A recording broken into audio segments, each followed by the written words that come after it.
i IKMT-s. E dëgjon Belin të gjithë këtë dhe e vetmja gjë që është e sigurt në këtë vend tani është që llogaridhënia dhe përgjegjësia nuk ekzistojnë më. Që do thotë qytetarët sot janë totalisht të pambrojtur. Këtu po flisnim për çështjen e sigurisë, po duash siguri individuale, siguri kombëtare.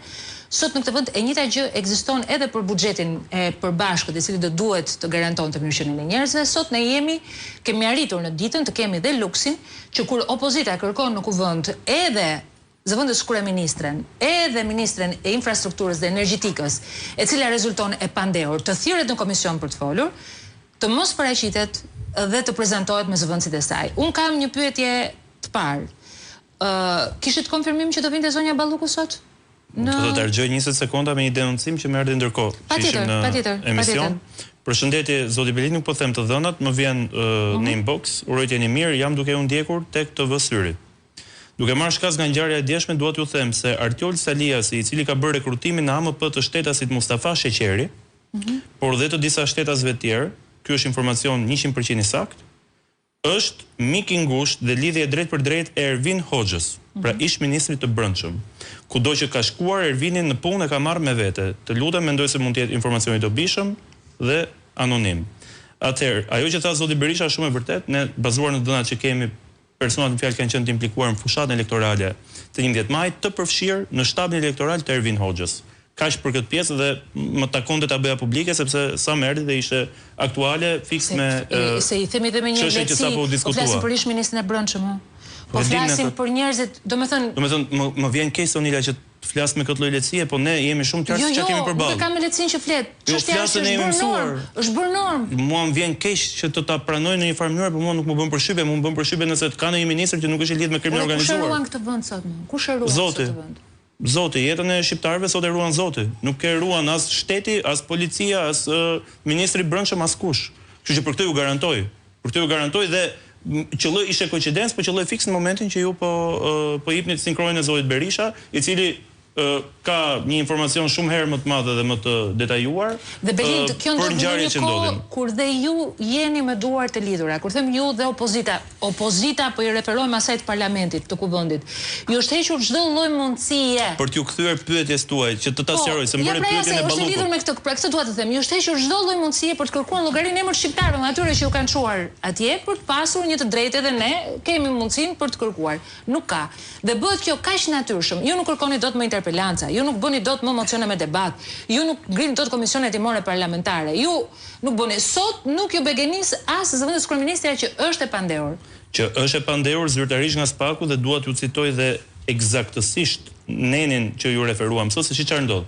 Ne shkojmë në komision të përhershëm parlamentar. Drejtuesja e komisionit thotë që ju keni instrumenta parlamentar që ta merrni ministrën ta thrisni në parlament. Shkojmë në parlament, kërkojmë interpelancë, ato thonë jo, ju nuk keni lidhje për interpelancë, nuk ja u japim se e merrni në komision. Shkojmë në komision për të kërkuar prapë, thonë jo, referojuni pak konferencës kryetarëve. Shkojmë në konferencës kryetarëve, kërkojmë mocion me debat për të diskutuar, thonë jo, nuk e rrëzojmë dot se nuk ka kohë, kështu që nuk ka mundësi, nuk ka hapësirë, ka prioritete. Dhe kulmi ka arritur në pikën që mos harroni, vetëm 2 ditë më parë është përjashtuar me 10 ditë nga jeta parlamentare, kryetari i opozitës, zoti Berisha, për të vetmen arsye se ka dhënë një deklarat jashtë ambienteve të kuvendit dhe jashtë ambienteve të komisioneve parlamentare. Rregullorja e kuvendit përcakton që Komisioni i Etikës shqyrton vetëm deklarata të deputetëve brenda sallës parlamentit apo në komisionet parlamentare të përhershme. Kjo që ka ndodhur me zotin Berisha, që ta kuptojnë qytetarët që na ndjekin, do të thotë që unë, deputeti PD-s Belin Këlliçi, këtu në emision me ju, për një deklaratë që nuk i pëlqen sot Edi Ramës, mundet nesër të mblidhet Komisioni i Etikës në parlament dhe të më përjashtojë 2 javë, 1 muaj, 2 muaj nga parlamenti, se kam dhënë një intervistë ke Sonila Meço. Pra kjo është çmenduria ku kemi arritur sot. Dhe kur kemi nisur mbledhjen e sotme, i kemi cituar nenin 80.1 të rregullores kuvendit, kryetares së komisionit, që ta dinë shikuesit që na ndjekin vetëm për një sqarim shumë të shkurtër. Pika 1 thot tekstualisht, po kaloj në pjesën që përfshin drejt për drejt ministrët, thot në mbledhjen e komisioneve marrin pjesë ministrat, pra kur është projekt buxheti, relatori kryesor dhe sipas rastit relatorët e veçantë, të cilët bëjnë paraqitjen dhe japin shpjegime përkatëse. Pra, njeh vetëm një autoritet që kur vjen për të diskutuar buxhetin komision, raporton vetëm ministrit. Çfarë do të thotë? Nëse ministri ka një agjendë të ngjeshur, siç pretendohet ishte rasti i sotëm, apo ka një event që ka rëndësi më të madhe se sa prezantimi në komision, skedulohet për një moment dytë, lihet për një datë tjetër, pyetet stafi, thotë kur ka mundësi ministri atë vi, patjetër dhe do ikin deputetët në komision në varësi të titullarit të institucionit. Ajo që ka ndodhur sot është që deri në orën 12 të mesditës ka patur një konfirmim nga stafi i Komisionit të Burimeve Natyrore dhe Infrastrukturës që zonja Balluku do të ishte pjesë e komisionit dhe do të vinte për të zbatuar rregulloren dhe për të raportuar për projekt buxhet në vitin 2026. Që vetë zonja fjalë ta dinë qytetarët menaxhon rreth 65% buxhetit të shtetit. Sot që ne flasim. 65%. Kjo që është kapur me duart në xhepat e qytetarëve, kjo që është kapur në vjedhje të paktën 50 milionë eurove, po janë 25 me atë urën që e ka zhdukur bashkë me Edi Ramën. Ky njeri menaxhon sot 65% të buxhetit të shtetit, vetëm Balluku, dhe kishte konfirmuar deri në orën 12 dhe befas kur ne kemi shkuar në mbledhje në orën 13, kemi shkuar dhe disa deputet, një pjesë që nuk janë pjesë e komisionit për t'i adresuar pyetje specifike për buxhetin, specifike për tunelin e Llogaras e tjerë, ministra nuk ka ardhur. Ka deleguar 2 ministra dhe 2 zyrtarë të tjerë të Ministrisë Infrastrukturës, të cilët nuk jepin asnjë përgjigje. Ju nuk morët përgjigje për pyetjet që bëhet. Unë i bëja pyetje, do doja në fund po të më jepni kohë 2 minuta e gjysmë, do doja të lexoja, unë i di përgjigjet. Stafi që ne punojmë i dim shumë mirë përgjigjet.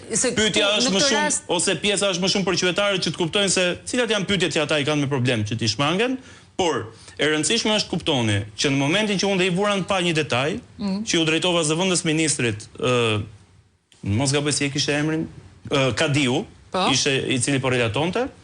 I thash, ju lutem, ju rikujtoj sepse tha një gënjeshtër gjatë kohës si po relatonte për punën e teceve lundruese në Vlorë. Përmendet sikur ato janë në punë, funksionojnë, kanë prodhuar 90.000 megawatt energji etj. Gënjeu për afatet, për kohën dhe i thash, ju lutem, ju risjell në vëmendje që të gjitha drejtoritë e linjës varësisë të institucionit që ju përfaqësoni, sot si asnjëherë më përpara janë në hetim, ose janë me zyrtar të proceduar në burg, ose janë me zyrtar të dënuar, ose janë në hetim. Flasim për ARSH-n që ka rekordin, që ka çdo drejtor brenda, ose me akuzë aktuale. Flasim për Keshin, për OST-n, për OSSH-n, për bursën shqiptare, për të gjitha institucionet e varësisë së Ministrisë Infrastrukturës.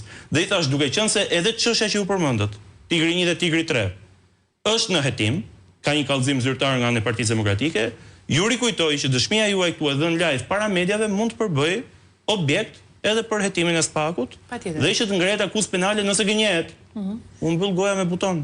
Kjo shërbeu për të mbyllur goja me buton. Dhe përgjigja që unë mora më pas ishte nuk përgjigjemi dot, bazuar edhe në atë që u that, sepse ne po zbatojmë këshillën tuaj. Për sekretin hetimor. Po, për sekretin hetimor dhe ne nuk kemi se çfarë themi. Ndërkohë unë i pyeta për aspektin administrativ të vendimarrjes. Për pjesën penale e vendos Spaku. E vendos organi akuzës, a kanë shkelur këta ligjin apo jo? Unë pyeta nga ana administrative, kur keni marrë këto vendimet, nuk është bërë fare supervizim, si ka mundësi që keni pagu 15 milion euro për këtë kompaninë, si i keni nxjerrë me çfarë urdhri, ku ka dalë, bazuar në cilin ligj? Përgjigjja ishte që këto nuk janë çështje që kanë bënë me buxhetin e vitit 2026. Unë i tha po mirë, pa kuptuar çka keni bënë me buxhetin e 2025-s, nuk dal dot ke 2026-a. Që t'ju jap opinionin tim për 2026-ën, pavarësisht se tuneli Llogaras do na kushtoj prap një 2.1 milion euro në mos gaboj që janë parashikuara në buxhetin e 2026-s për tunelin Llogaras. Prap do të vazhdojë të vitet edhe në 2026-ën. Thelbi ishte të kuptonim nga ana administrative çfarë kanë bërë. Zero përgjigje, zero përgjegjësi dhe ata nuk dinin me batut me drejt, një nga anëtarët e komisionit, zoti Balliu ju drejtua dhe i tha që ju kur nuk dini ku është Belinda Balluku, se i pyesnim gjatë gjithë ditës. Ju çfarë përgjigje do na jepni ju për çështje të tjera, ju nuk dini ku keni titullarin. Sepse e rëndësishme është kuptohet kaq.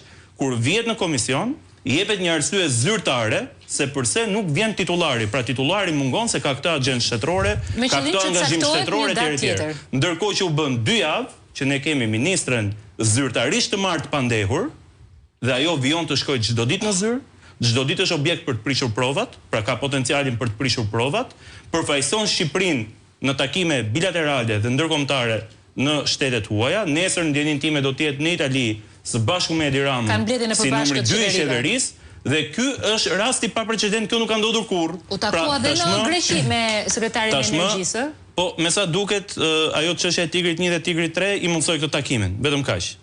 Ajo historia me Eksonin e me Jurikimin e me gjitha me radhë. Por të rrim ke thelbi, nuk kemi të bëjmë më, për ata që na ndjekin ta kuptojnë, nuk kemi të bëjmë më me një çështje thjesht në hetim.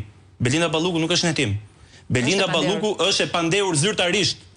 Është zyrtarisht nga Spaku e marrë pandehur për aferën e tunelit Llogaras.